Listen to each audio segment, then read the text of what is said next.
AITA for unintentionally getting a midwife fired? Throwaway for anonymity. This also happened a few months ago, but I've recently been told I took things too far. I'm active duty military. My wife and I began trying for a baby about 2 years after we got married, and after a few months she got pregnant with our first child. About 6 weeks after she found out, I was deployed for a 6-month stint. Sadly, that meant I would miss all of her OB appointments except the very first one to confirm she was pregnant. Early in her pregnancy she decided using a midwife would give her a better birth experience, and I was totally on board because she's the one giving birth and I wanted her to feel 100% confident in the people assisting.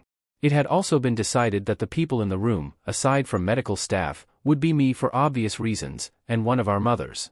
My mom lives about an hour by car from the base I'm stationed at, while her mom lives a 4-hour plane ride away.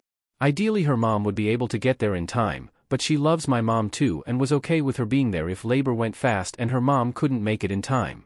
Fast forward to me getting back from the deployment and her being really close to giving birth. Like due in a week close.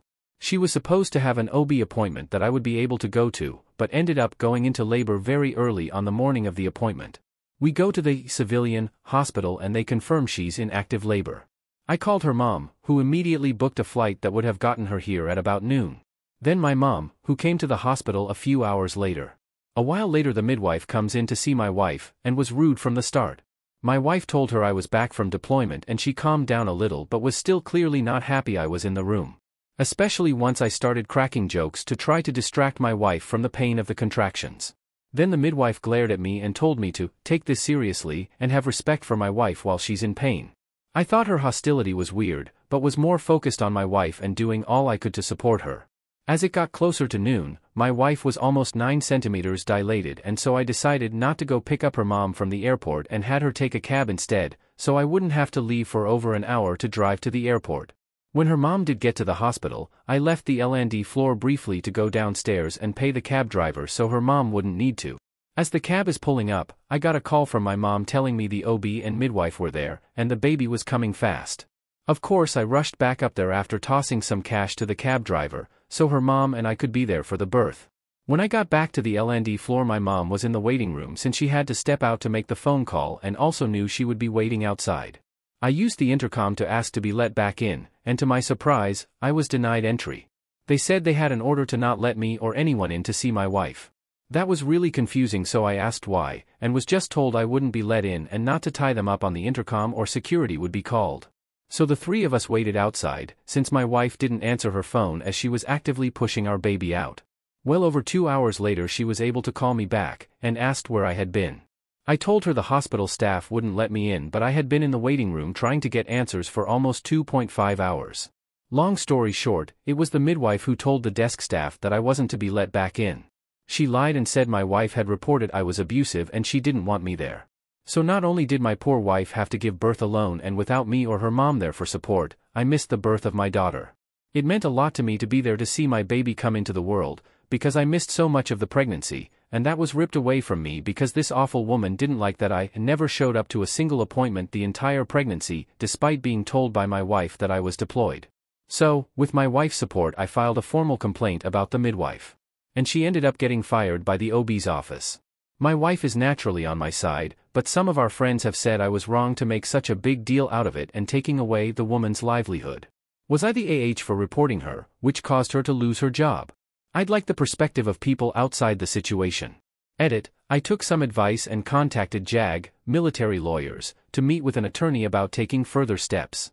I have a meeting scheduled for Monday afternoon to discuss what can and should be done to ensure this doesn't happen to anyone else in the future. Thanks to everyone who offered support. And screw those who DM'd me to tell me I'm garbage for being in the military and deserve to die because they think I hit my wife. You all have a place saved in hell.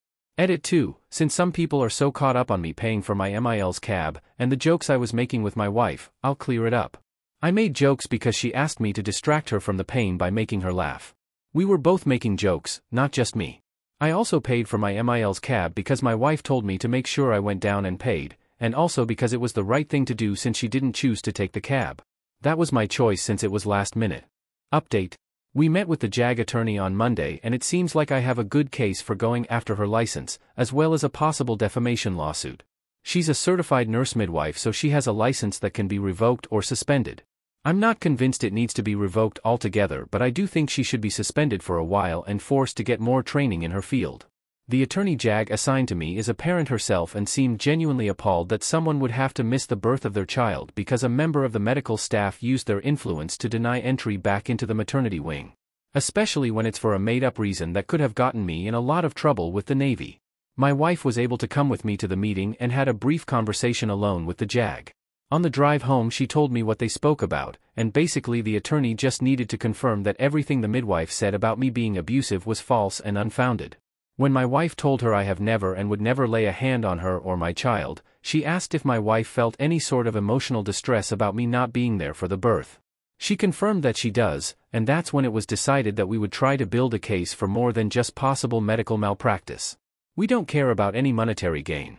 If we were awarded anything, it will go into an educational account for our daughter, or be donated to a charity. We are in agreement that the midwife should have to answer for what she did though. She took away a once-in-a-lifetime experience for me. Even if we have more children, I'll never get back the lost experience of not seeing my firstborn come into the world. So that's where things stand right now. Any further updates will most likely be a long way off since there's going to be pending litigation soon. Thank you to, almost, everyone who commented and offered encouragement. It gave me the push I needed to seek out a legal remedy for the situation. My wife and I are truly thankful.